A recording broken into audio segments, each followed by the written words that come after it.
le Mégane Scénic.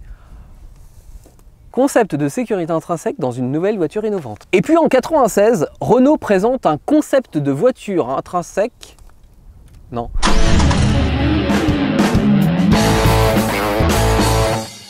Bonjour à tous, bienvenue dans Starter. Aujourd'hui, on vous présente une boîte de conserve à roulettes.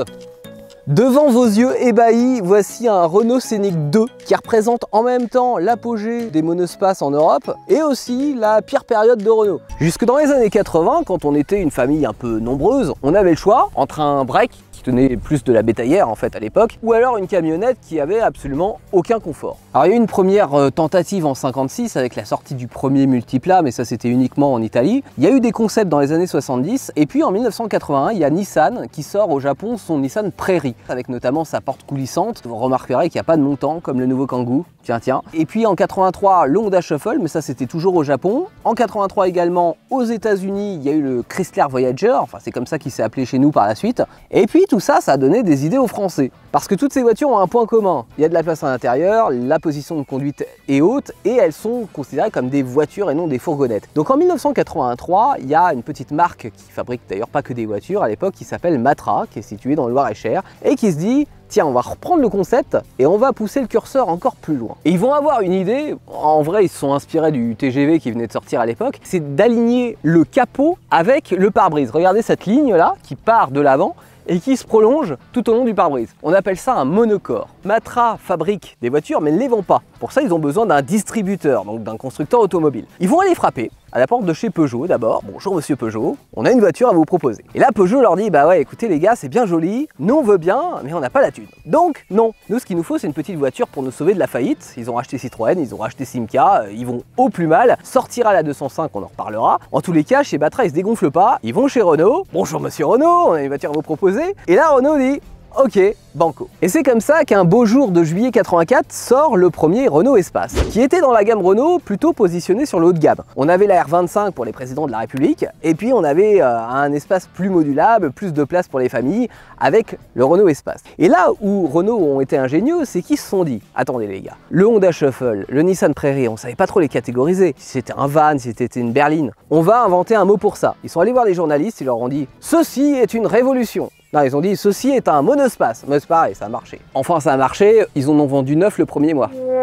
Cela dit, Renault s'est dit: on s'en fout, on continue. Et ils ont bien fait parce que au bout d'un moment, la mayonnaise a pris, les familles se sont dit: bah ouais, en fait, finalement, c'est pas mal comme véhicule. De la modularité, du confort, de la finition.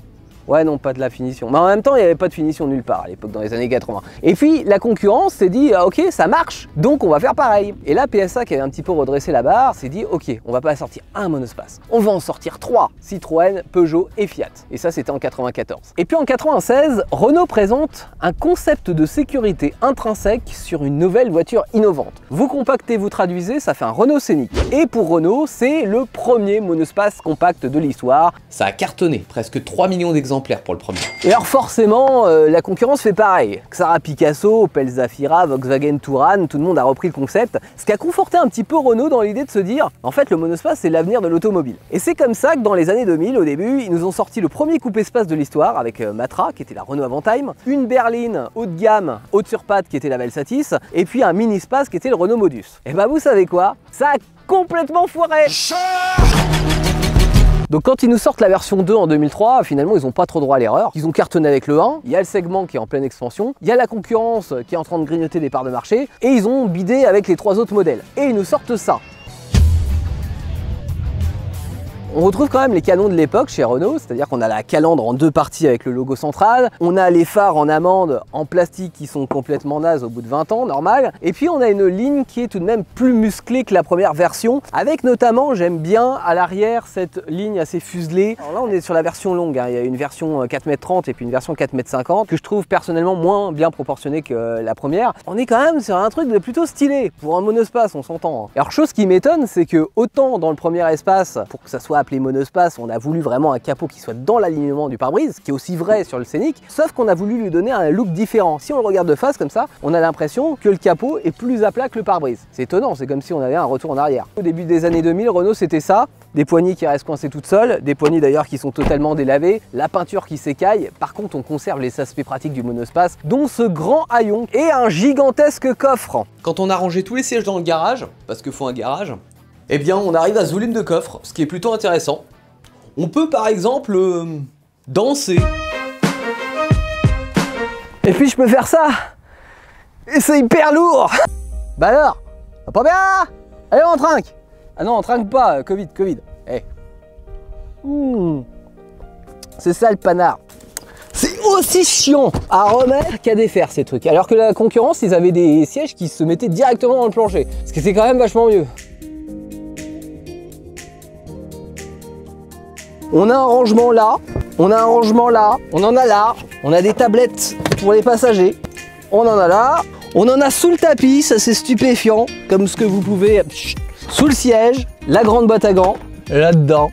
On a de la place absolument partout dans ce Renault Scénic 2. Là je suis à l'avant, déjà j'ai une position de conduite qui est plutôt confortable, plutôt typée berline, ce qui n'était pas le cas du 1. J'ai une grande bulle devant moi où même si je mets mes mains je peux pas toucher le pare-brise, dites-moi que je suis petit. J'ai des plastiques moussés avec un équipement qui est plutôt correct, j'ai une climatisation, j'avais déjà un autoradio CD qui a été remplacé et j'ai une carte main libre Renault qui est une grosse merde.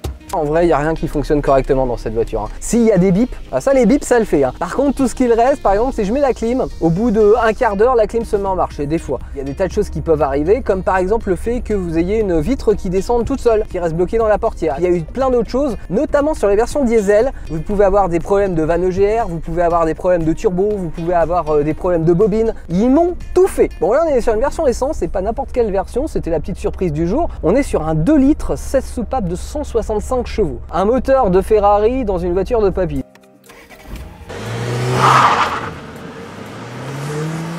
Après, est-ce que ça en fait une voiture plaisir? Clairement pas. On a beau avoir moins de 9 secondes au 0 à 100 et plus de 200 km/h en pointe, sur circuit bien sûr, ça reste une familiale grosse, lourde, on est à 1,5 tonne sur la balance, donc c'est pas rien. Et à conduire, c'est un peu flou. Ça tient bien la route, hein, mais cela dit, ça prend du roulis dans les virages. Et puis on a une direction assistance variable qui est absolument à chier, comme toutes les voitures Renault du début des années 2000 là-dessus. J'avais une Twingo, c'était la même chose. On a un flou dans les virages, on sent pas la route, ça manque de précision. Et puis d'un seul coup, ça se durcit, on sait pas pourquoi. Sans compter qu'il y a eu des problèmes en plus sur cette direction assistée. Des fois, il y avait plus de direction assistée tout court. On n'est pas dans un objet plaisir. Par contre, cela dit, si vous recherchez une familiale avec beaucoup d'espace et de la modularité pour emmener toute la famille en vacances, pourquoi pas, dans un billet de 3 à 5 000 €, vous avez une voiture qui est pas trop kilométrée et en phase 2, et c'est ce que je vous conseille parce que la phase 1 a eu beaucoup de problèmes, la phase 2 en a réglé une partie, surtout sur les problèmes moteurs, donc ce qui sera pas plus mal. Donc billet de 5 000 €, moins de 150 000 km pour pas qu'elle soit trop kilométrée, vous avez un espace de chargement très correct et un véhicule qui tient plutôt bien la route et qui fera le job sur une version 130 chevaux essence que je vous conseillerais plutôt que celle-là parce que ça consomme quand même moins et ça sera suffisamment puissant pour ce que ça a à faire. Bonjour monsieur.